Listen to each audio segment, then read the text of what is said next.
a gente quer fazer uma breve panorâmica de tudo aquilo que a gente está conversando até aqui, para a gente poder também entender, né, aquilo que a gente vai estar celebrando hoje dentro daquilo que é o seu verdadeiro caráter, né? Aquilo que é a natureza do que a gente está fazendo. Entender isso pelo seu aspecto de natureza e não pelo seu aspecto de ordem, né? A gente compartilhou até aqui, foi bem enfático e insistimos em entender que a, a, a espiritualidade ela está fundamentada num subjetivo absoluto, invisível, e ela gera, né, um objetivo aparente relativo. Então, a nossa fundamentação está numa convicção de um subjetivo absoluto. Então, nossa fé, ela não está colocada no que é aparente. A nossa fé não está colocada no que é visível. A nossa fé é de um invisível absoluto. Amém, amados? Por isso que a salvação não vem de obras, para que ninguém se glorie. Então, quando a gente está falando de... Nós podíamos ficar aqui o dia todo meditando sobre esse significado da salvação, que não vem de obras, no seu sentido mais amplo, filosófico. Então, não há nenhum tipo de salvação a partir daquilo que é o objetivo aparente, o visível. Então, quando eu estou falando de salvação, eu estou falando de salvação no seu sentido pleno. Então, todo mundo que fixar os olhos, todo mundo que colocar sua esperança, sua fé naquilo que é o aparente, ele se perderá, porque o aparente é relativo, é corruptível, né? Ele não é uma referência absoluta. Então, não há nenhuma forma de salvação. Você pode estar considerando salvação aí no âmbito espiritual ou de qualquer tipo. Então, não há como depositar nenhuma forma de esperança. Então, aquilo que é o aparente, ele é um relativo. Então, toda vez que você coloca a sua confiança no aparente, no visível, isso não é uma esperança, isso é uma expectativa. Então, muitas vezes eu estou achando que eu estou cheio de esperança. Eu tenho esperança no meu casamento.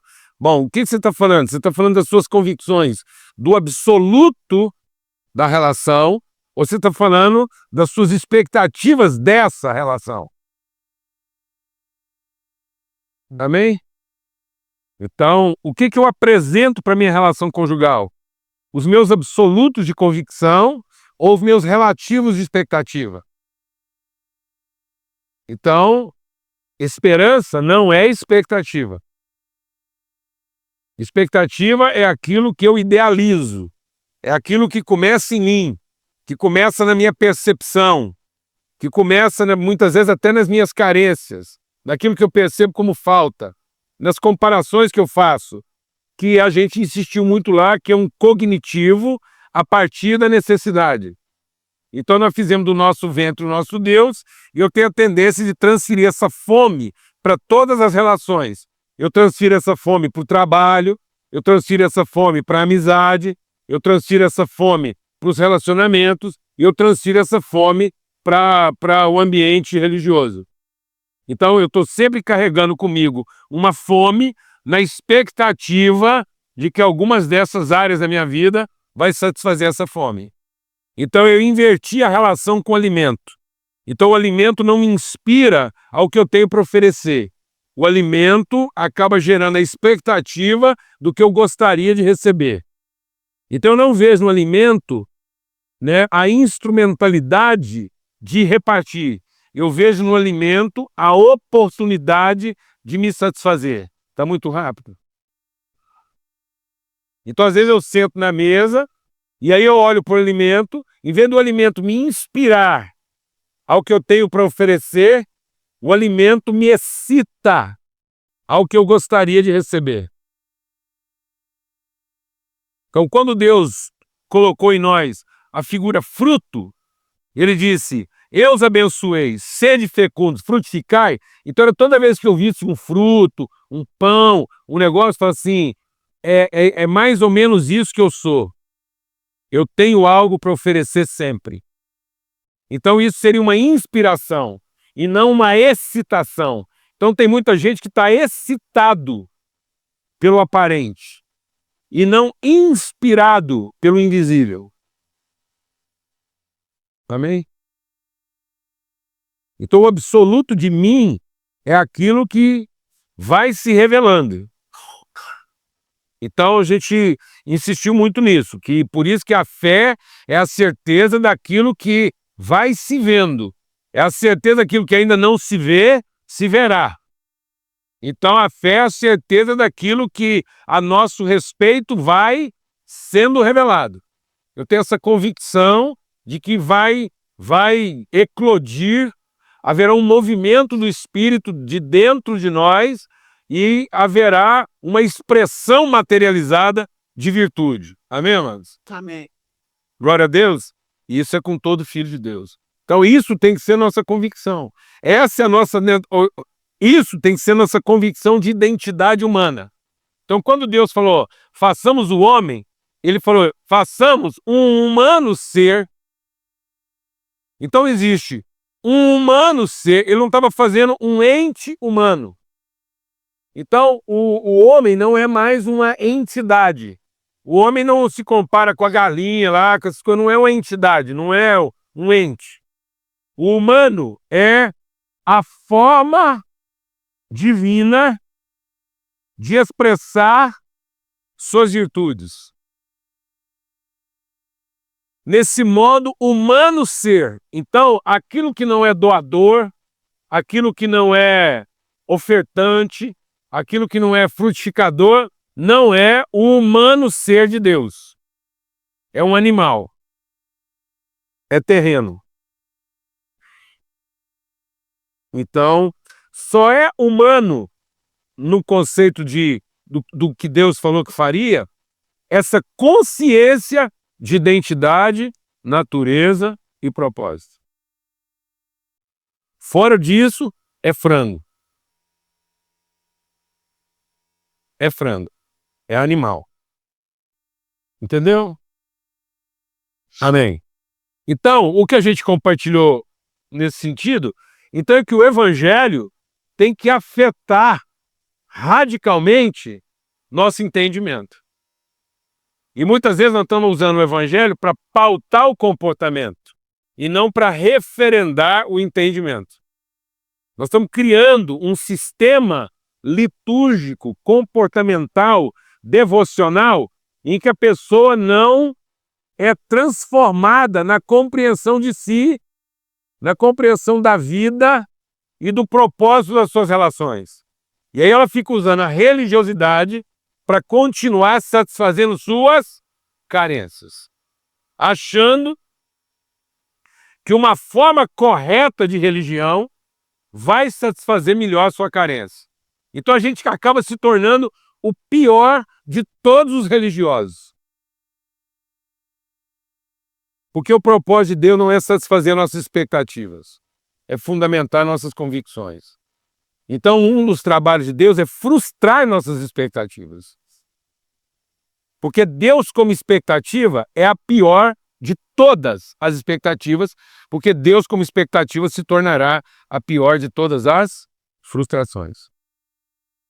Como Jesus. Jesus para os discípulos abandonaram Jesus por quê? Porque foram contemplados as suas expectativas? Não, porque em termos de padrão de Salvador, aquilo que eles entendiam que deveria ser um Salvador padrão, Jesus foi lá e frustrou. E eles estavam tão frustrados que depois Jesus ressurreto apareceu para eles em pessoa e eles não eram capazes de reconhecê-lo.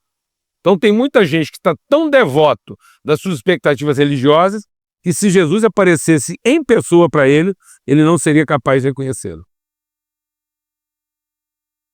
Ele está cego. E ele está cego por quê? Porque os seus olhos estão voltados para o seu ventre. Por isso que a palavra de Deus diz, os olhos são as janelas da alma.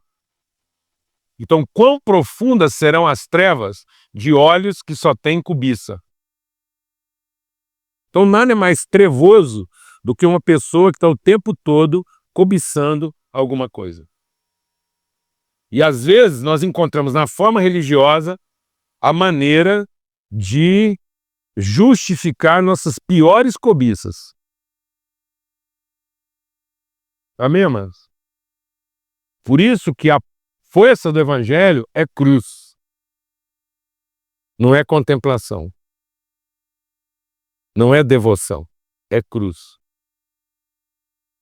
Então, a gente compartilhou sobre isso. E compartilhamos, então, que dentro dessa perspectiva, deixa o Espírito de Deus ministrar o nosso coração aqui, dentro dessa perspectiva, o caráter do Evangelho, a natureza do Evangelho é pedagógica e não litúrgica. Então nós temos um aspecto litúrgico de um caráter pedagógico. Então nós podemos ter um aspecto metodológico, nós podemos ter até um aspecto institucional, nós podemos ter vários aspectos, mas os aspectos são relativos. O caráter é absoluto. Então o absoluto do Evangelho é transformar o nosso entendimento. O absoluto do Evangelho é nos ensinar. Por isso que a graça nos salva, a graça se revelou salvadora, educando, ensinando. Por isso que quando Jesus falou de pregar o Evangelho, ele diz o quê? Vocês vão lá, batiza, ensinando-os. Quando Jesus começou o seu ministério, ele juntou os discípulos, vendo as multidões, Jesus traz os seus discípulos. O Sermão do Monte não era um sermão público, o Sermão do Monte era um sermão privado, era uma mensagem aos seus. Então Jesus, vendo a cultura humana, chama os seus para uma relação íntima, elevada, de perspectiva elevada, leva eles para um lugar alto, põe eles numa condição de intimidade. Então ele reúne uma comunidade, ele tem uma percepção coletiva, dentro de uma percepção coletiva, ele reúne uma comunidade, traz uma perspectiva elevada, produz uma condição de intimidade, põe os seus discípulos perto dele, acalma os discípulos, porque põe eles tudo sentado, e passa a ensiná-los, dizendo. Então, a obra de Cristo, então, às vezes a gente pensa que ele é um operador de milagres, não. Jesus opera os milagres para nos colocar em condição de aprender. Porque o milagre não pode nada na vida de quem nunca aprendeu. Tanto é que o mundo não será condenado por falta de milagres. O mundo será condenado por excesso de milagres sem aprendizado. Porque às vezes o povo está achando que falta milagre no mundo. Jesus diz assim, ai de ti, Corazim, ai de ti, Betsaida. Porque se lá em Sodoma tivessem sido feitos os milagres que estão sendo feitos entre vocês, há muito eles já teriam se convertido no seu entendimento. Então hoje não falta maravilha, não falta milagre, não faltam sinais. Falta o quê? Entendimento. O povo sofre e o povo se corrompe por falta de quê? Entendimento. Conheçamos e prossigamos em conhecer ao Senhor. Amém? Então é uma transformação de entendimento.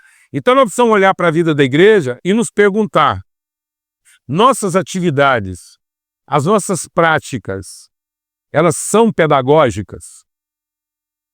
Ou elas são estritamente litúrgicas? Até eu queria aproveitar o canto, né? Por que é tão relevante a gente incluir na nossa liturgia canto congregacional? Porque é uma prática pedagógica de harmonização. É uma prática pedagógica de ritmo, harmonia, de convivência das diferenças, das tonalidades. Então, um dos segredos, por exemplo, da gente cantar congregacionalmente, é eu saber que eu só estou harmonizado não quando eu estou ouvindo a minha própria voz, mas que ao cantar, ao louvar, eu estou conseguindo ouvir o quê? Os outros. Então, o canto na vida da congregação produz uma pedagogia congregacional. Não é um coletivo excitado. Então é diferente de você ir em uma rave, onde todo mundo canta, esguela e faz uma catarse. Na vida da comunidade, o louvor, a adoração, ajuda ao quê, amados? A trabalhar as diferenças, a harmonizar tons, a trazer compasso rítmico na vida da congregação. Então tem caráter o quê? Pedagógico. Sentar tem caráter pedagógico. Então, quando o Espírito foi derramado, o povo estava o quê? Sentado. Então, a palavra de Deus diz lá o quê? Ah, Maria estava lá, a Marta estava correndo um lado do outro e a Maria estava o quê? Sentada. A Marta vinha, em vez de zangar com Jesus, Jesus falou o quê? Ô Marta, por que você está tão agitada, correndo de um lado para o outro? Por que você não faz como a sua irmã que escolheu vir uma parte? Ela estava fazendo o quê? Sentada. Porque sentado quer dizer que eu estou dando prioridade, que eu vou prestar atenção. Então a gente sentar em grupo para ouvir, para aprender, isso não é um rito. Isso é o quê? Pedagogia.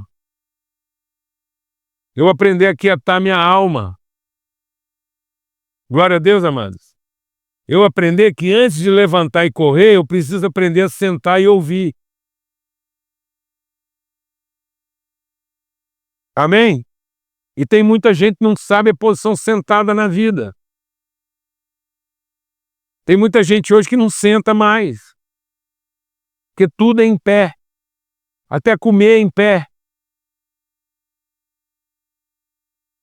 Tá vendo? Isso não são hábitos.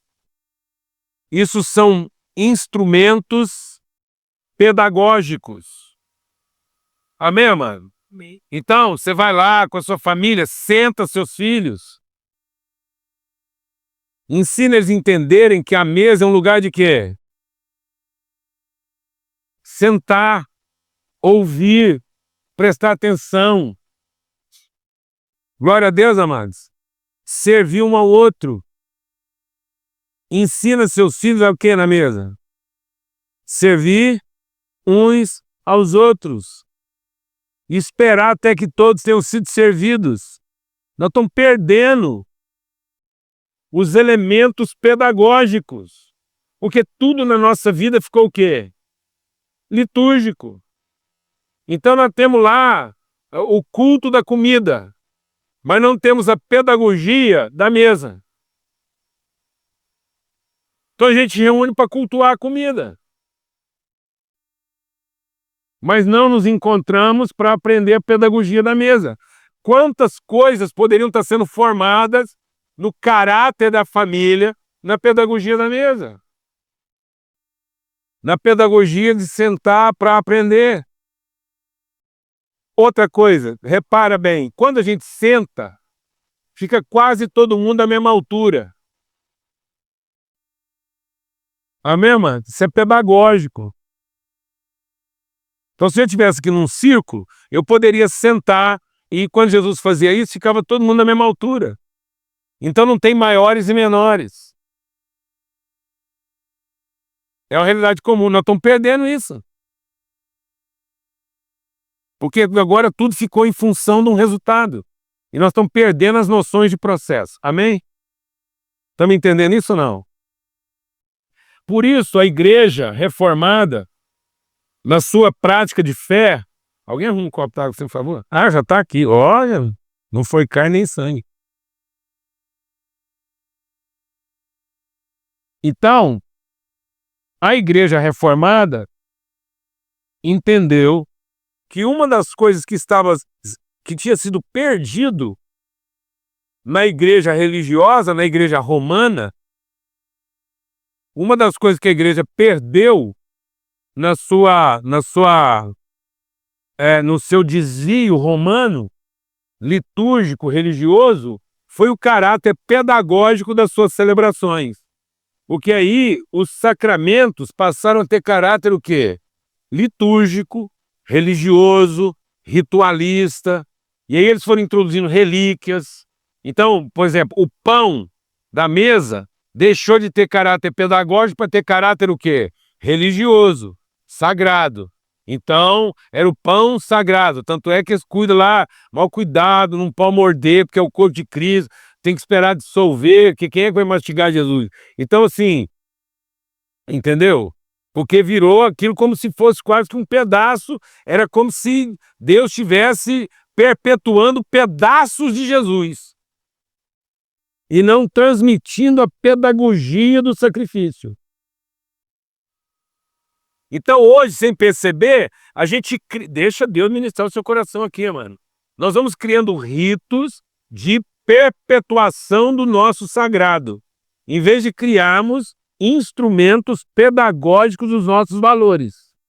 Vou repetir, nós estamos criando mecanismos litúrgicos, religiosos, de perpetuação do sagrado. Então, às vezes, você acha que seu filho é um sagrado. Aí você fica criando mecanismos religiosos, litúrgicos, de perpetuar o seu sagrado. E não de preservar o caráter santo da pessoa. Então, nós não estamos formando uma pessoa. Nós estamos protegendo um sagrado. E nós queremos envolver Deus nessa parada, para ver se Deus protege o nosso sagrado. Então, que tipo de rito eu tenho que desenvolver para Deus se convencer que o meu sagrado tem que ser protegido? E aí nós perdemos os instrumentos pedagógicos que Deus nos deu para preservar o caráter do santo.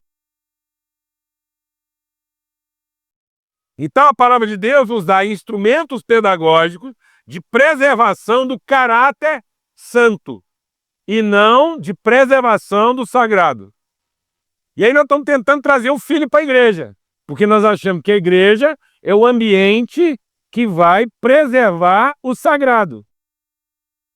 E não que a igreja é o lugar pedagógico que vai instruir o santo.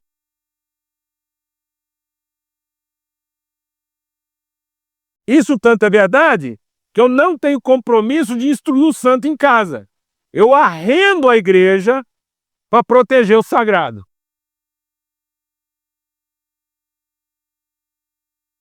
Então a igreja é meu arrendamento de perpetuação do sagrado.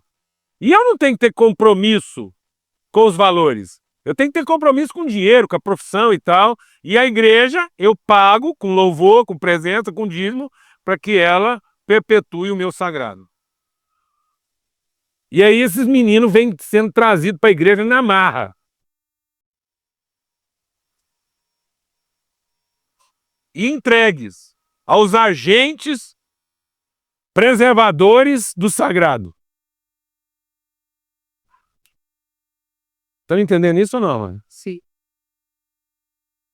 Amém? Então nós precisamos recuperar o quê? O caráter pedagógico do ensino, da transmissão, da comunicação dos valores. Amém? E a palavra de Deus diz então, aqui em Hebreus, uma vez que a gente reforçou esse entendimento aí do invisível, do subjetivo, do pedagógico, então diz assim, ó. A fé, Hebreus 11, é a certeza das coisas que se esperam, a convicção de fatos que ainda não se veem.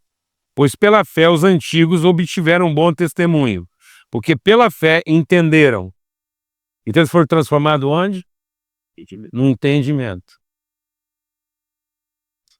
Pela fé, eles foram transformados na sua maneira de pensar. E o que eles entenderam? Eles entenderam o seguinte, que o universo, o visível, foi formado pela palavra de Deus, de maneira que o visível veio a existir daquilo que é invisível. Então, é o visível que se forma a partir do visível. Esse é o espírito da fé.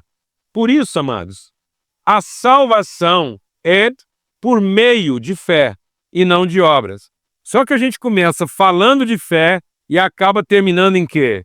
Em obras. A gente tem sempre a tendência de Deus falar conosco de promessa e nós irmos lá para a liturgia, ir lá para o serviço, achando que é a nossa liturgia que vai salvar, e não nossa convicção.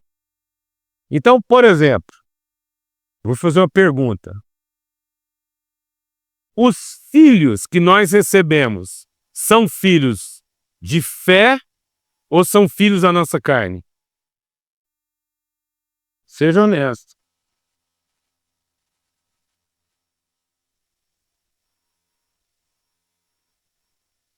Seja honesto.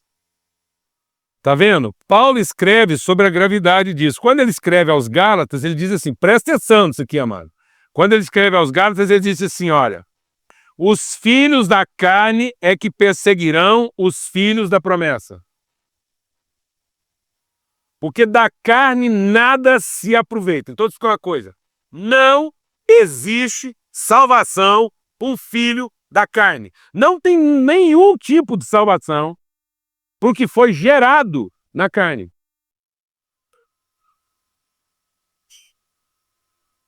Então, onde é que você tem gerado seus filhos? Qual é o seu parâmetro de formação familiar? Porque hoje você conversa com um jovem, pergunta-se para ele, quantos filhos você quer ter? É uma boa pergunta para um casal jovem. Quantos filhos vocês querem ter? E aí a resposta virá de onde? Da carne. Porque nós queremos ter aqueles filhos que a gente acha que dá o quê?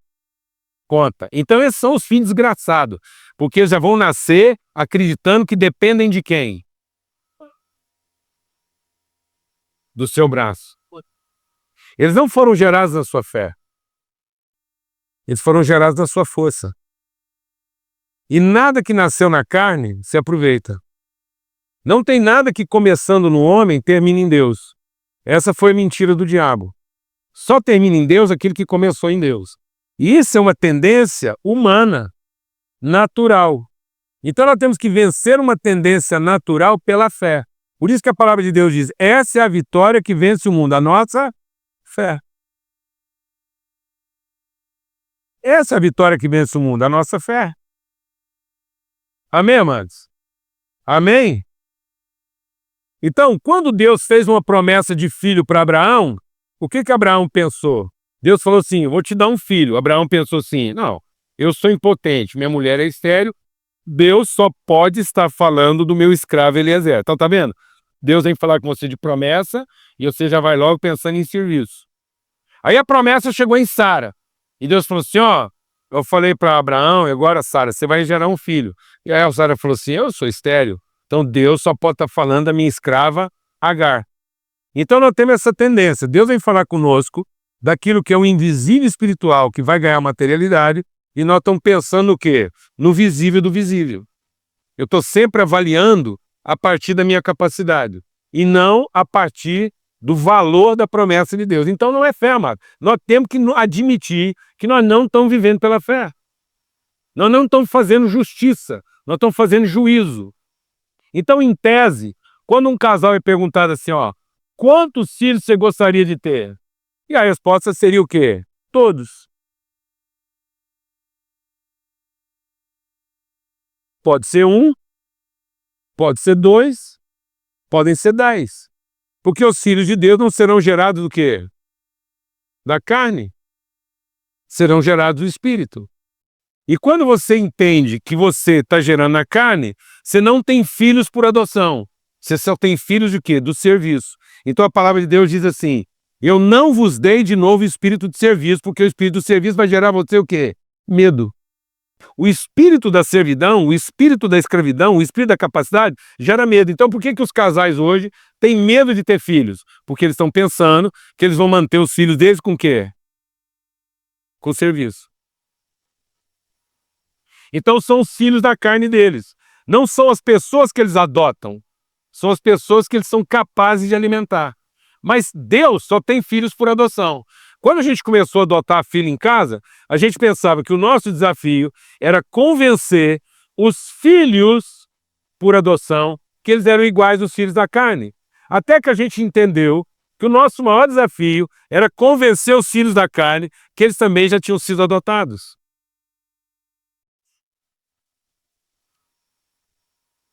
A Bebel foi a que ajudou a gente a entender isso melhor.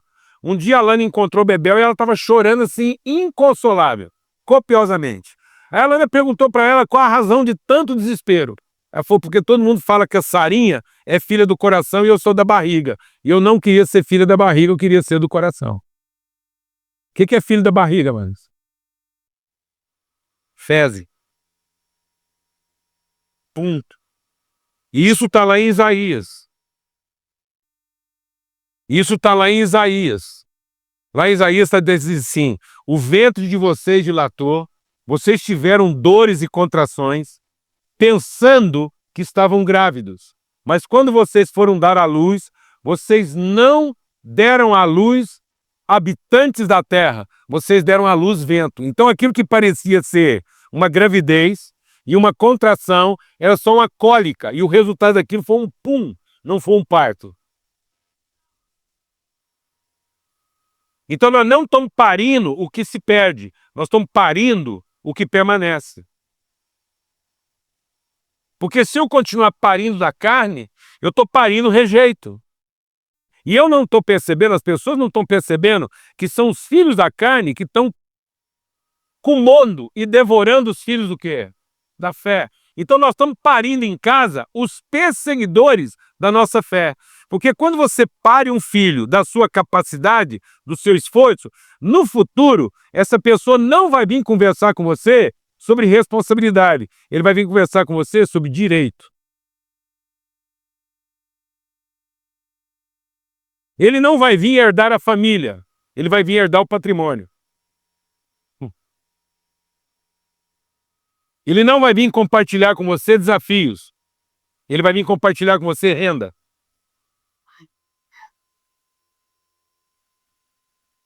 Quem está entendendo o que eu estou falando aqui, amados? Então, quem pariu o seu próprio perseguidor? Abraão? Porque Abraão pariu um filho da carne, Ismael, que persegue o filho da promessa até hoje. Então, muitas vezes, na força do nosso braço, nós estamos criando os nossos principais problemas. Então, vou te fazer uma pergunta de novo.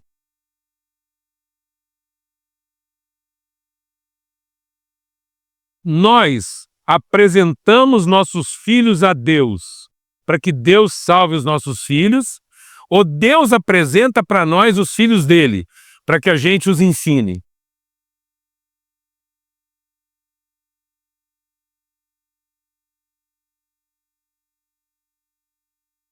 Vou perguntar de novo. Os filhos são nossos e Deus os salvará, ou os filhos são de Deus e nós os ensinaremos? É mesmo? Então não faz sentido apresentar um filho nosso para Deus. Faz mais sentido nós sermos apresentados aos filhos de Deus. Por isso que Jesus diz, quem recebe uma criança, a mim me recebe. E ai daquele que ensinar alguma coisa diferente para essa criança. Ai daquele que ensinar para aquela criança que essa criança é filho dele e não de Deus. Ai daquele que começar a ensinar para essa criança a depender de si ou de nós e não de Deus. Porque nós estamos corrompendo os filhos de Deus. Tá vendo, amado? Por que está tão difícil salvar os filhos? Sabe por que está tão difícil salvar os filhos? Porque eles já eram filhos nossos. Aí eles perseguem os filhos de Deus. Eles criam um problema para os filhos de Deus, porque são nossos filhos. Que confiam na nossa capacidade ou na deles. E vão buscar uma religião que os ajude. Em vez de eles terem sido ensinados desde o início, que eles eram filhos de quem? Então por que Jesus é o Salvador do mundo?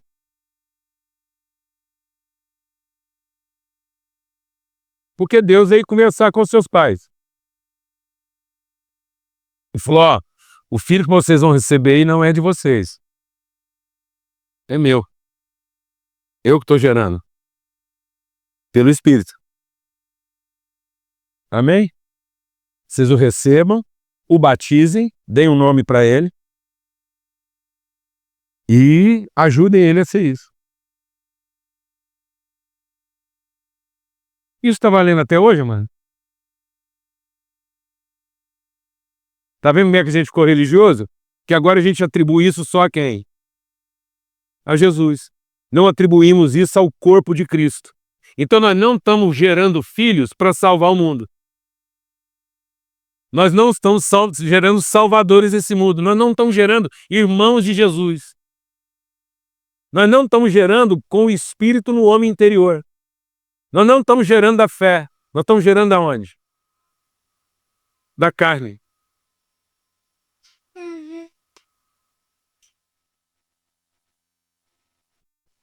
Porque a fé vem de quê? Ouvir e ouvir da palavra de Deus. De modo que as coisas visíveis são formadas a partir do quê? Das invisíveis. E quem trouxe essa realidade? Cristo trouxe essa realidade. De modo que agora nós somos gerados de uma semente incorruptível. E qual é o momento de plantar essa semente?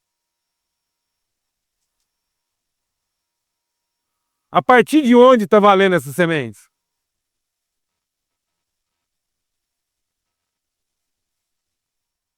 Então por que nossos filhos estão com dificuldade de crer? Porque nós tratamos eles 15 anos como incrédulos, pregamos a nossa religião para eles, para ver se eles se convertem.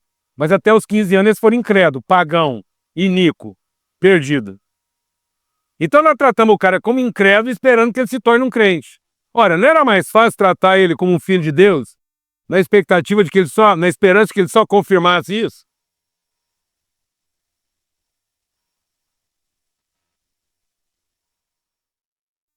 Ó, vou falar uma coisa grave para vocês aqui, como pais, irmãos e igreja. Eu tenho a convicção de quem produziu esse caos na humanidade, de ideologia de gênero, essa confusão de identidade, que agora se o cara quiser achar que ele é uma planta, ele é uma planta. Se ele quiser achar que ele é uma samambaia, ele é uma samambaia. Porque agora já não é mais a questão de ser homem ou mulher, não. Agora os caras achar que ele é uma gaivota, aí todo mundo tem que dar o picho para eles. Sabe quem contribuiu radicalmente para isso? A igreja. No dia que ela estabeleceu que o caminho da salvação é uma escolha e não uma decisão. E salvação não é escolha. É submissão. Deus não é escolha. É decisão. Porque quando você ensina para uma pessoa que vida eterna e condenação, céu e inferno são escolhas, aonde esse cara está agora enquanto ele não escolheu?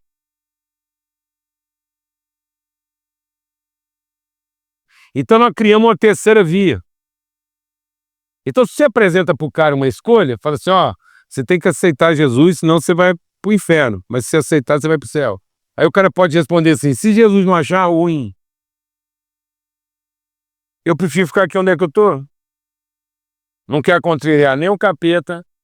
E se o capeta não me encher o saco e nem Jesus se aborrecer, eu escolho a mim. Porque quem escolhe, sempre escolhe quem? A si mesmo. E nós estamos ensinando para os nossos filhos a fazer uma escolha. E não a todo dia tomar decisões. Nós estamos colocando como se a vida fosse uma opção. E não uma direção. Escolha é quando você pode obter o mesmo resultado por caminhos diferentes. Isso é escolha. Mas quando você, ao decidir, tem resultados exatamente opostos, então isso não é escolha. Não há escolha entre vida e morte. Há escolha em vários tipos de vida ou vários tipos de morte.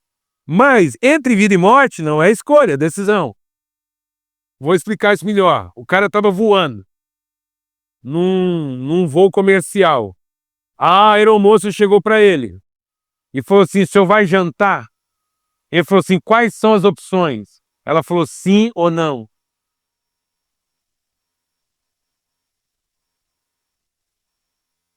Então a gente pergunta como se tivesse o quê? Opção. Opção seria carne, peixe ou frango. Isso é opção. Eu vou jantar ou carne, ou peixe, ou frango, mas eu vou jantar.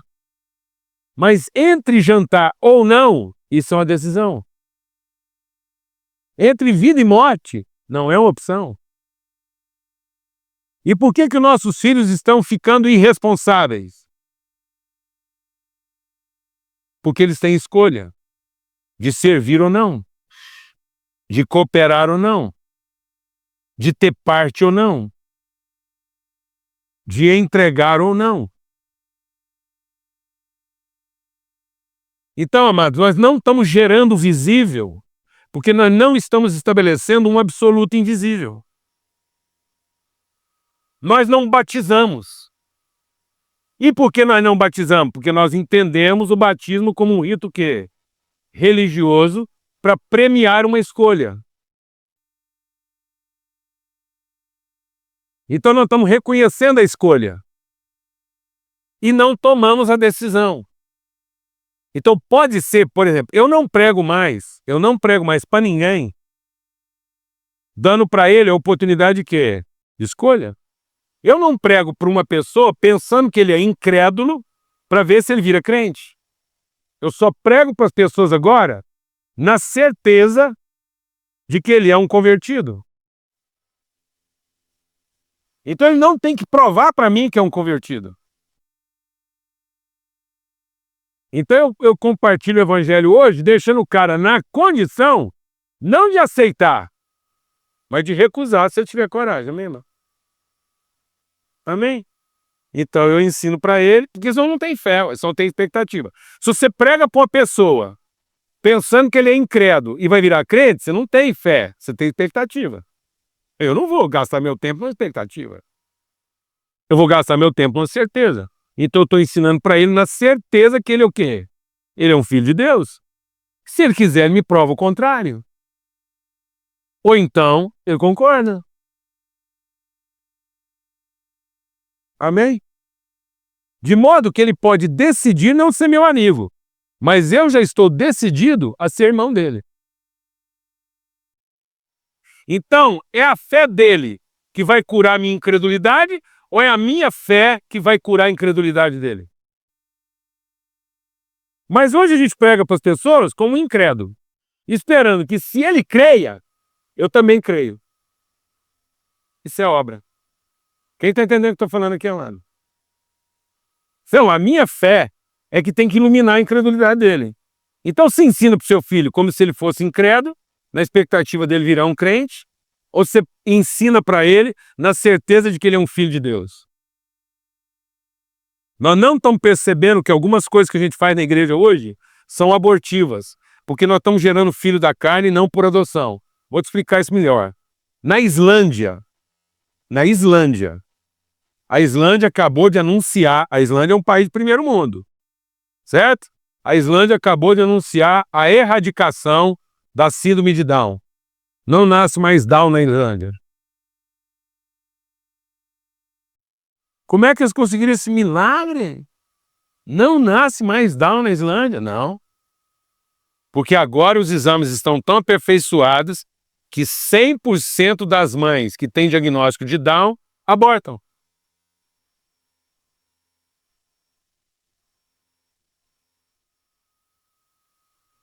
Na França já são 75%.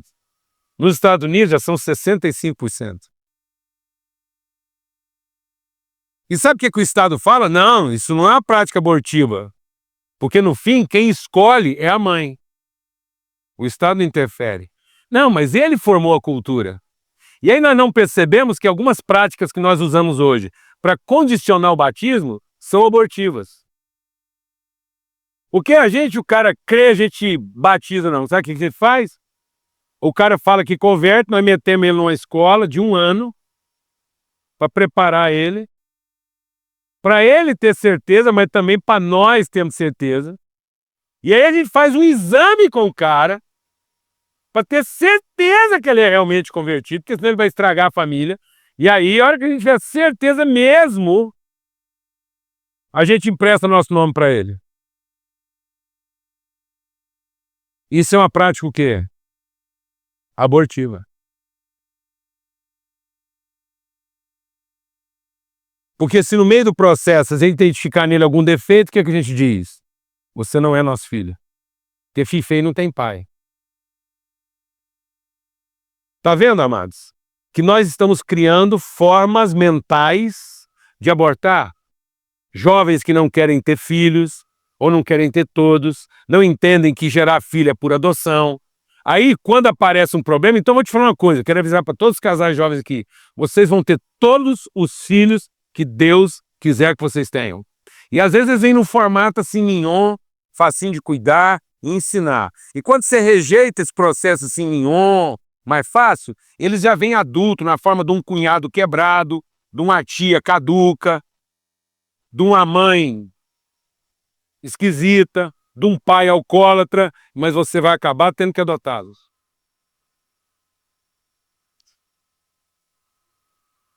Entendeu ou não? Nós tínhamos um casal muito crente na igreja. Pensa um cara crente. E ele pegava, ele era radical, tradicional, não aceitava esses negócios, não. Com ele era pá, cartesiano. Você é muito, não, é muita filosofia, Paulo Júnior. É. Beleza? Respeito, hein? Aí, o que aconteceu? E eles foram adiando a paternidade, metendo anticoncepcional pra dentro. Tipo assim, filho a gente tem a hora que quer. Nada conversado com Deus, não. Tipo assim, agora nós não queremos, a hora que a gente quiser ter, tal, a gente para aqui e Deus fica na obrigação de dar.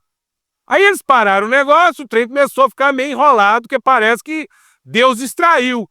E também Deus não estava agora, parece que Deus agora queria cumprir outro prazo. Aí depois de algum tempo de angústia e sofrimento, nasceu o bebê deles. 4 meses de idade, autista. Aí o cara veio possesso conversar comigo. Absurdo! Como é que pode? Como é que Deus permite um negócio desse com uma criança? E a gente aqui, crente, filho de Deus, então ele estava achando um absurdo, porque ele estava achando que aquilo era uma penalização. Certo? Eu falei, irmão, eu não estou te entendendo, hein? Você resolveu do seu jeito e Deus também resolveu do jeito dele. Hein? Não, mas não tem condição, pá. Aí eu falei, vou te fazer uma pergunta básica. Vamos resolver essa parada aqui mais fácil. E a mulher dele junto. Eu falei assim, se filho fosse oferecido em prateleira, você escolhia esse? Ele falou, não. Eu falei, então tá resolvido. Então, tá resolvido. É porque esse não é seu filho. E o problema não é porque ele não é seu filho, é porque você não é pai dele. Então tá muito mais fácil de resolver o seu problema do que a gente imagina.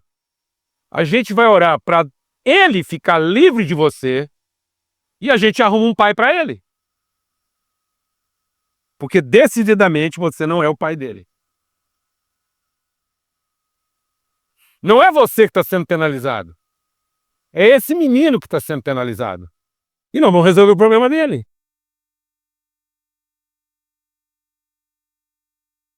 Algum tempo depois, esse cara começou a agredir a mulher dele, fisicamente, se separou da mulher, e hoje ela é uma das nossas mobilizadoras num trabalho de conscientização de pais autistas. Estou acabando de ler o livro que ela está escrevendo sobre cuidado com a criança autista, e ela diz, eu só me converti no dia que eu escutei a história da prateleira, porque eu tive que ir para casa e tomar a decisão de que filho não é escolha, é decisão. E eu decidi ser a mãe do meu filho. E hoje ela é uma bênção para muitas famílias.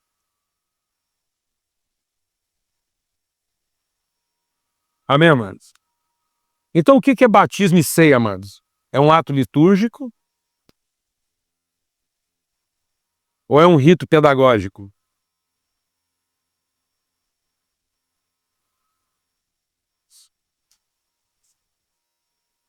Por que eu, particularmente, acredito em batismo de crianças? Porque, na verdade, a gente foi condicionando a questão do batismo à salvação céu e não à salvação terra. A obra da salvação é para salvar homens para a terra, de modo que esses homens compreendam que são filhos de Deus na terra, cumpram o propósito deles na terra, e tendo cumprido o propósito deles na terra, eles voltam para o céu, que é de onde eles vieram. Então a obra da salvação e a pedagogia das Escrituras é para ensinar as pessoas de onde eles vieram, e não para estimular a expectativa de para onde eles querem ir. Amém, amados? De modo que a fé comece a ser formada na vida da pessoa a partir de uma palavra que é o absoluto do invisível dela. Quem está entendendo o que eu estou falando aqui? E a gente é tão desgraçado, a gente é tão assim, sem vergonha, que a gente usa princípios de fé naquilo que convém, mas não usa princípios de fé naquilo que é espiritual. Por exemplo, tem muita gente que tem dificuldade com a questão do batismo infantil. Aí eu vou fazer uma pergunta: quem tem filho aqui? Levanta a mão. Então eu vou perguntar uma coisa.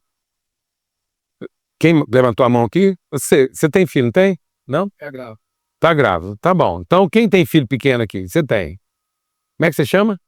Fábio. Fábio, com quantos meses você registrou seu filho? Hã? Assim que isso. Ah, tô chocado. Não foi nem algumas semanas? Não? Você acha isso justo? Justo. Por que você não esperou ele crescer para saber se ele queria ser seu filho, você põe no seu nome?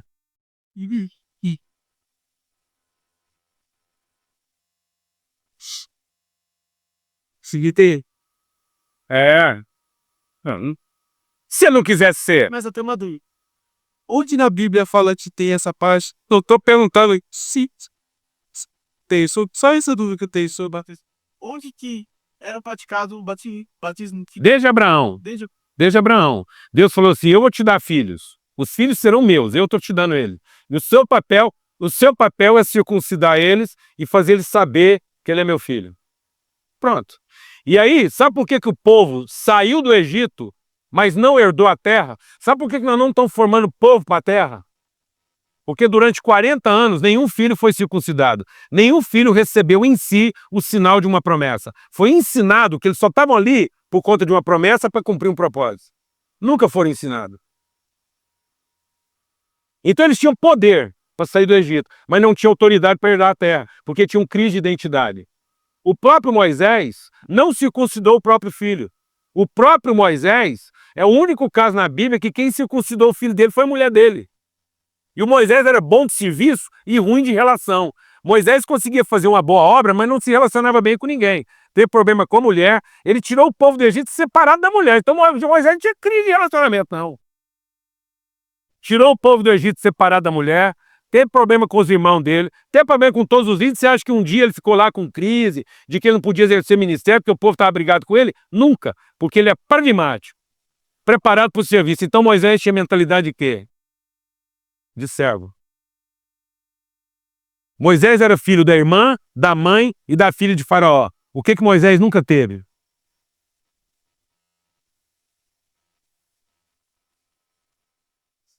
Então Moisés sabia de serviço, mas não sabia de palavra empenhada. Moisés não tinha o caráter subjetivo absoluto. Moisés tinha como absoluto o aparente. E quando que surgiu esse negócio de deixar tomar decisão? Quando que surgiu esse negócio? Quando a gente começou a achar que salvação é uma opção. É uma escolha. E sem perceber, a gente transferiu isso da fé para obras. Porque agora a salvação é uma recompensa para uma escolha acertada. Sem perceber, nós comprometemos a natureza da fé. No princípio da igreja, há a ideia de que o homem, o homem tinha a responsabilidade de introduzir tudo no reino, era tão grande, que quando eles batizavam até os animais. Porque a ideia é o seguinte: aqui dentro dessa casa, tudo pertence ao reino. Então, nós estamos perdendo o caráter da importância do subjetivo. Nós não estamos gerando de palavras, nós estamos gerando de obras. Isso é subjetivo. Então, o que acontece? O que a Bíblia diz? Que nos últimos dias, qual seria o papel da igreja? Cuidar de órfãos e viúvas. Porque, literalmente, nós estamos gerando filhos de quê? De comportamento, instituição, capacidade, de peito, de vagina, mas não de palavra empenhada e de compromisso assumido. Então, nós estamos gerando uma orfandade. Porque ninguém é órfão de mãe. Ninguém, não existe orfandade materna. Se existe um ser vivo aqui, ó, todo mundo está aqui, se olhar para todo mundo, qual é a única certeza que eu tenho? É que teve mãe, ué. Porque o subjetivo é a paternidade, é a palavra empenhada, é o compromisso assumido. Então nós estamos querendo assumir compromisso em cima de garantias e não de certeza. Ora, por que eu não posso, então, atribuir a minha fé aos meus filhos? Então, eles podem não querer ser meus filhos, mas eu não dei para eles essa opção. Eles podem tomar a decisão depois. Não tem problema. Eles deixam de ser meus filhos, mas eu não deixo de ser o quê? Pai deles. Recentemente, um irmão me ligou. 4 meses de idade, o filho dele estava 2 meses e meio no hospital, problema cardíaco. O menino nasceu 1 mês e pouco, identificou um problema cardíaco, operação, UTI, e o cara desesperado, questionando a fé dele. Ah, não sei como é que é isso, como é que pode, eu estou duvidando da minha fé, meu filho tão pequeno. Eu falei, ó, seguinte, explicar, o problema do seu filho está resolvido. O problema do seu filho está resolvido. Se alguém passar ele na água, sem água, com igreja, sem igreja, os pecados dele foram perdoados. E Deus não leva em conta os tempos da ignorância. Então a Bíblia diz que um abortivo, um filho abortado, é melhor do que um nativo. Porque ele virou um ente humano e alcançou glória sem ter que enfrentar o sofrimento dessa vida. Eu falei, então, você está achando que o seu filho está com um grande problema, porque ele pode viver ou morrer a qualquer momento? Eu falei uma coisa, se o seu filho morrer hoje, o problema dele está resolvido. Ele é o melhor de todos nós. Ele vai encontrar a glória sem ter passado pelos abacaxi, sem ter que sofrer por causa de uma mulher que traiu, sem ter que sofrer um roubo de um sócio, sem ter que aguentar um pai destemperado, sem ver um pai agredindo a mãe, sem ver uma mãe nervosa com o pai, sem ter que fazer dever de escola e tomar bomba. Acabou, esse menino vai encontrar o pai dele sem passar por nenhuma desgraceira dela. Então você está achando que ele está sofrendo? Não. Se ele morrer amanhã... Agora, o que nós temos que garantir? Falei para ele, o que nós temos que garantir para esse menino qualquer segundo de vida que ele tiver aqui? Um pai. Ele não pode ser órfão. Então, Rafael, o seu nome é o Deus que cura. Então, entregue um pai para o seu filho, para que ele não viva 1 segundo nesse mundo órfão. E que ele receba a sua fé como um filho de Deus. O nosso problema é que nós estamos querendo que Deus trate bem nossos filhos. E, enquanto isso, nós estamos tratando mal os filhos dele. Então os filhos dele estão ficando órfãos dele. Mas não são órfãos de quem? De nós. Era preferível eles ser órfãos de nós e não órfãos de Deus. Porque a gente fala que eles são nossos filhos, registra ele em nosso nome, mas não registramos, não deixamos patente, não gravamos no coração deles, com a mesma convicção que eles são filhos de Deus. E por que seu filho, ele já fala? Tá, então vamos pegar um que fala aqui. Quem tem um filho pequeno que já fala? Pá, por que o seu filho lá, a sua menina, né? Por que a Raíssa, ela começou a falar papai, e não encanador, açougueiro, ou dono da padaria? Por que ela falou papai? Hã?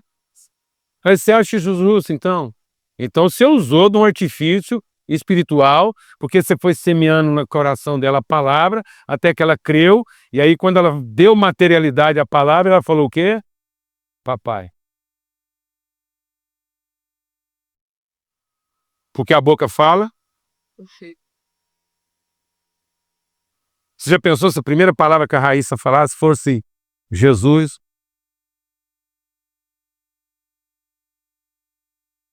Senhor da glória.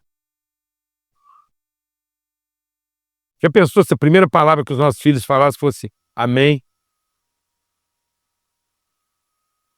Eu não estou querendo tornar, eu não vou tornar isso coisa assim romântica. Eu estou lá querendo que a minha filhinha fale é vovô e não papai. Com todo respeito, eu quase faço um trabalho subir de cedo, mas respeito ele, deixa lá e tal. Ele está mais tempo com ela, mas né? É uma brincadeira. Eu não é, isso não é um romantismo, mas eu só estou radicalizando para a gente ver até onde a gente vai sem o menor escrúpulo. E depois a gente não entende por que nós estamos colhendo coisas que nós mesmos semeamos. Porque nós não semeamos em tempo oportuno. Nós não registramos, nós não deixamos patente. E eu quero concluir dizendo o seguinte: nós batizamos em nome do Pai, do Filho e do Espírito Santo. Qual é o nome do Pai? Amor. Qual é o nome do Filho? Graça. E qual é o nome do Espírito Santo? Comunhão. Então o batismo é um batismo em amor, não é um batismo numa religião. É para deixar patente que o nome, a semente, o germen daquela pessoa é amor, que a natureza dela é graça e que a cultura dela, o entendimento dela é comunhão. Por isso que a palavra de Deus diz o quê? Que nós batizamos com água. Nós batizamos com água, mas Jesus batiza com o quê? Com o Espírito Santo e com fogo. Então Jesus batiza com o quê? Com comunhão. Então nós perdemos o aspecto, então nós estamos usando o batismo para dar uma legalidade individual e não para produzir uma consciência o quê? Comunitária.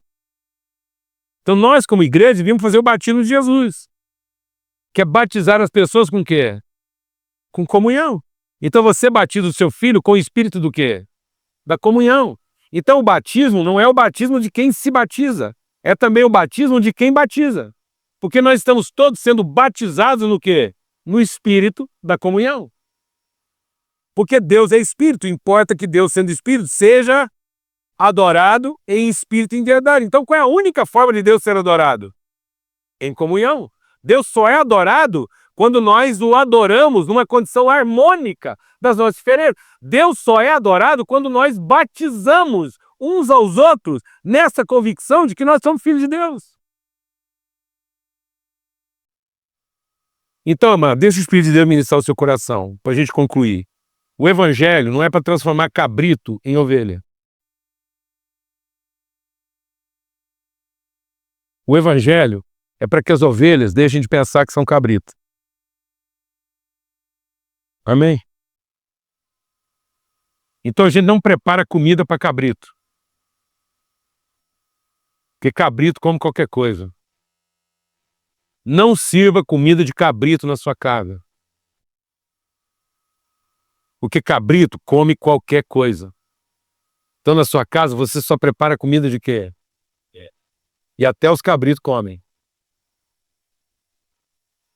Mas se você continuar preparando comida de cabrito para que os cabritos se convertam em ovelhas, as ovelhas da sua casa vão ficar sem comer. Porque cabrito come comida de ovelha, mas ovelha não come comida de cabritos.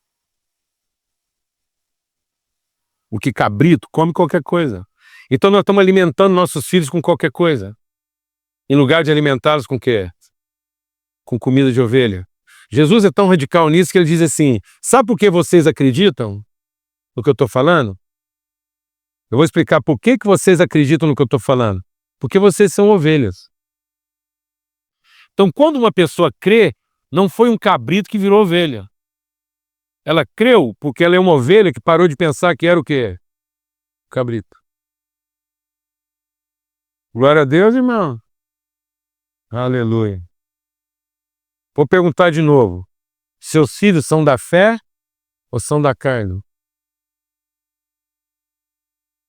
Eles são seus filhos que você está querendo que Deus salve? Ou eles são filhos de Deus que você está ensinando como tal? Você está ensinando seus filhos a depender de você ou deles mesmos? Ou você está ensinando seus filhos a dependerem de Deus e viverem em comunhão? Vocês estão ensinando seus filhos a serem aceitos? Ou você está ensinando seus filhos de que eles sempre fizeram parte?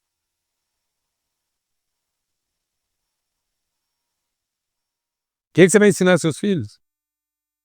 Que se eles fizerem a coisa certa, eles serão aceitos? Mérito. Ou você está ensinando seus filhos que eles sempre fizeram parte? Você está ensinando seus filhos que se eles acertarem, eles vão ser recebidos no céu? Ou você está ensinando seus filhos que é de lá que eles vieram para cumprir um propósito aqui na terra e quando terminar o propósito aqui, eles voltam para o céu? E que esse propósito pode durar 5 meses, 5 anos, 50 anos. Então, o filho de Deus nunca morre cedo nem morre tarde. Amém? Glória a Deus, amados. Filho de Deus nunca perdeu nada. Nunca morreu prematuro. Porque filho de Deus não foi feito para durar, foi feito para viver. E quem vive não vive muito nem pouco. Agora tem gente que está durando muito e não está vivendo nada. Era melhor já ter morrido. Tinha ficado mais barato. Amém? Então não ensine seus filhos a durar. Ensine seus filhos a viver. E viver é cumprir um propósito. E ele só vai cumprir um propósito se você souber de onde que ele vem. E não se ele ficar excitado para onde ele quer ir. Porque se você excitá-lo para onde ele quer ir, ele vai se corromper no seu propósito. Porque ele vai fazer as coisas para merecer o lugar que ele quer ir. E não para revelar o lugar de onde ele veio. Glória a Deus. Então nós recebemos os filhos de Deus na comunhão. Agora, quero dar um testemunho também. Está dentro do horário ainda. Quero dar um testemunho. É que eu não tenho dificuldade com água, não. Se precisar batizar uma pessoa com água 10 vezes, e batiza. Aliás, porque na minha vida eu já tive vários batismos. Eu tive um batismo do primeiro namoro. Fui batizado. Depois fui batizado da primeira traição. Fui batizado quando eu passei do ginásio para a faculdade. Fui batizado quando me diplomei. Fui batizado quando eu fiz o primeiro óbito. Então, todos os dias nós estamos vivendo o quê? Batismos. Então, se uma determinada pessoa está entendendo um novo momento na vida dela e quer celebrar isso com água, está tranquila. Se um filho nosso entender um momento novo da vida dele e falar assim, ó, queria dar testemunho da congregação de que eu estou vivendo um novo momento e queria celebrar isso na comunhão, dando testemunho de fé, na forma de um batismo. Estou dizendo aqui que, pronto, é um testemunho. Mas no que dependeu de nós, ele foi recebido na comunhão, no que dependeu de nós. Ele nunca foi rejeitado, colocado de fora, para depois ganhar condições de ser incluído. Então ele foi incluído, e se ele quiser, ele nega. Amém? Porque ele já foi incluído. Que é isso que a Bíblia fala. Prepara um jantar e força todos o quê? A entrar. Lá não falou assim, segura eles do lado de fora e vê quem merece entrar. Não, põe todo mundo para dentro, depois eu venho andar para ver quem é que fica. Amém, irmãos?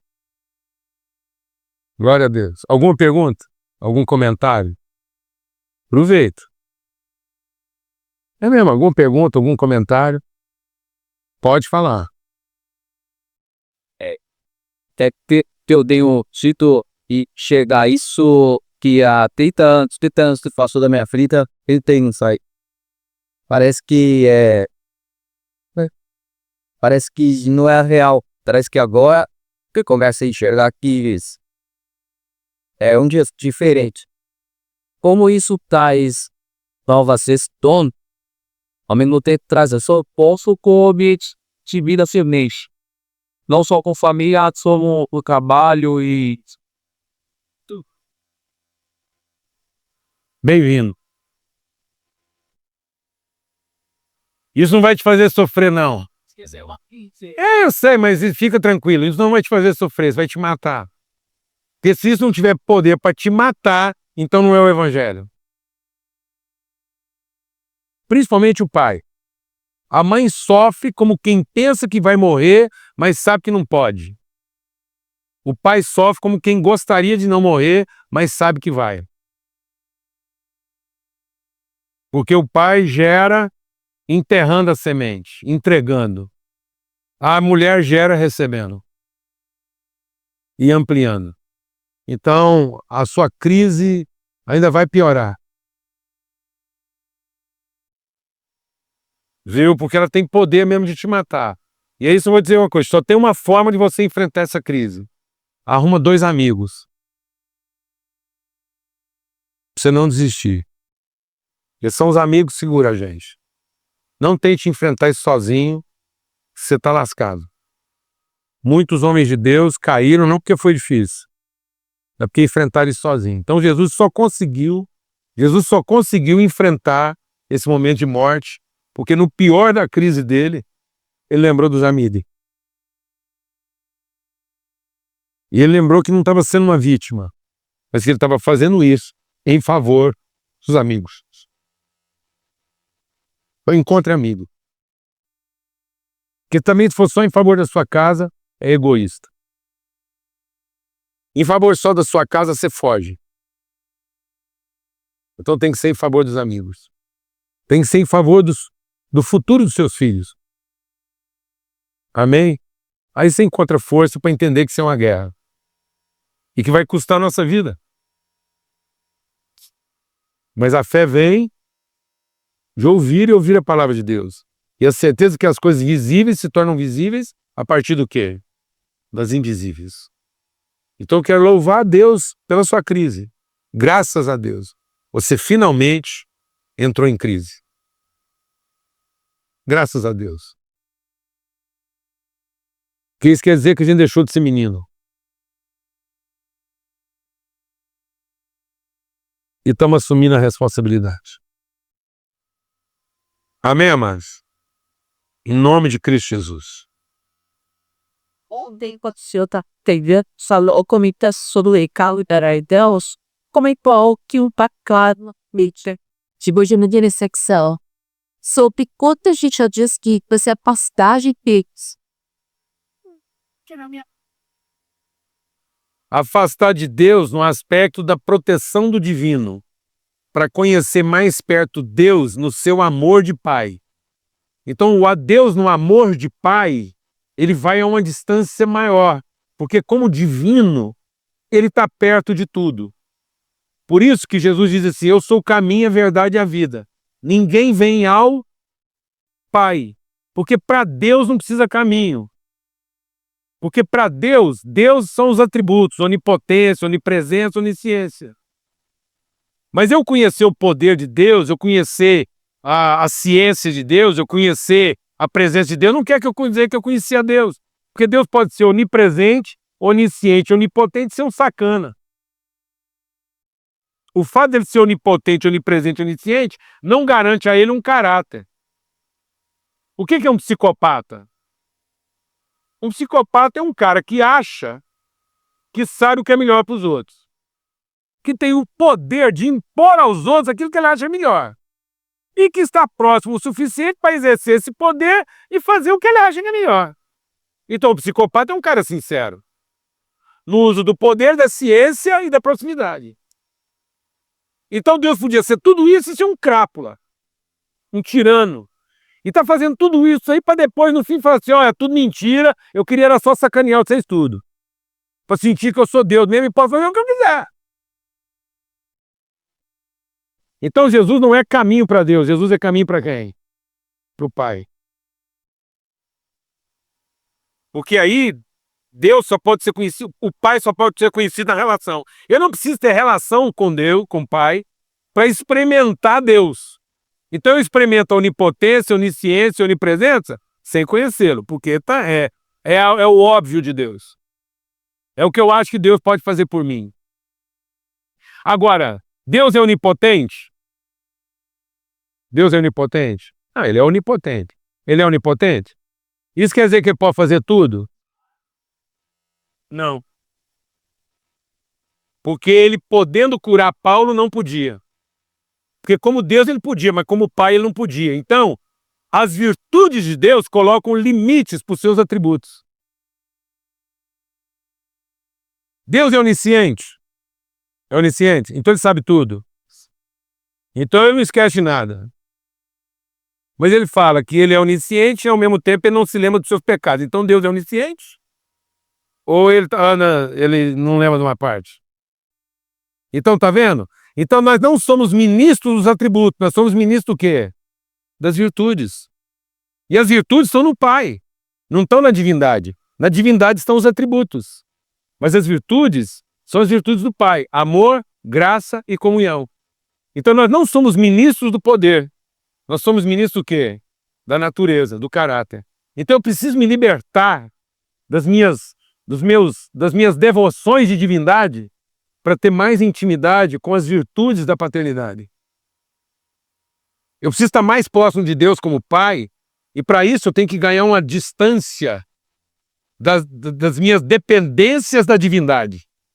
Então eu preciso depender menos da divindade para conhecer melhor a paternidade. E aí eu vou ter mais dependente de amor, de graça e de comunhão do que de poder, de ciência e de presença. Entendeu? Porque nós somos ministros da virtude e não dos atributos. Então nós somos ministros de amor, graça e comunhão. E aí nós vamos ver esse dilema, que às vezes eu vou olhar para um filho e eu posso, mas ao mesmo tempo eu não posso. A pergunta que a irmã fez lá ontem sobre um filho nosso que nós temos que estimular ele, né? Então, para mim, eu não tenho que mudar o conceito para estabelecer a prática. Então, o conceito, nós temos que continuar dependendo. Mas eu tenho que saber se o meu filho está dependendo ou se ele está explorando. Então, se ele está explorando, aquilo que eu posso, não posso mais. Então, eu podia até dar, mas não posso mais dar. Porque o meu amor vai impedir de dar. Porque agora eu estou querendo dar outra coisa que não aquela que ele está pedindo. De modo que quem ama nunca dá para as pessoas o que elas querem. Só dá para elas o que elas realmente precisam. Então, podendo dar tudo, a gente não dá tudo. Sabendo de tudo, a gente não sabe tudo. E podendo estar presente sempre, a gente também está ausente. Porque às vezes você vai ver um filho seu numa dificuldade, mas você vai ter que deixar ele lá e não pôr a mão, porque é momento dele se emancipar. E você vai ter que viver com a culpa de que talvez ele te odeie porque você não estava presente. E você até podia estar, mas não podia. Porque as virtudes colocaram limites no seu poder. Amém, amado? Você até sabia, mas não sabia. Você até podia, mas não podia. Então nós estamos vivendo um povo que pode e sempre quer poder, que sabe quem sempre quer saber, que está e que sempre quer estar. Porque não carrega o quê? Virtudes. Só carrega atributos. Mais alguma pergunta? Amados, ninguém se sinta constrangido. Tudo que a gente compartilhou aqui é uma questão de fé. Eu tenho amigos muito íntimos, com quem a gente se relaciona muito bem, e são amigos mesmo. Amigos, sim, chegados. E nós estamos falando de uma questão de fé. Então nós temos unidade do Espírito e estamos evoluindo para ter unidade de fé. Eu tenho amigos muito íntimos que nós temos convicções de fé bem diferentes. Dentro do Ministério Sal da Terra, nós temos congregações que batizam crianças e temos congregações que não batizam. O que não tem essa fé. De modo que a gente não faz isso por um rito religioso. A gente só quer honrar com fé aqueles que têm essa fé. E a gente continua tendo esse respeito mútuo. Amém? Mas sempre que eu falar, eu vou falar com a força daquilo que eu creio. Eu também não vou ficar me desculpando por aquilo que eu creio. Sempre respeitando aqueles que creem de outra forma. Amém?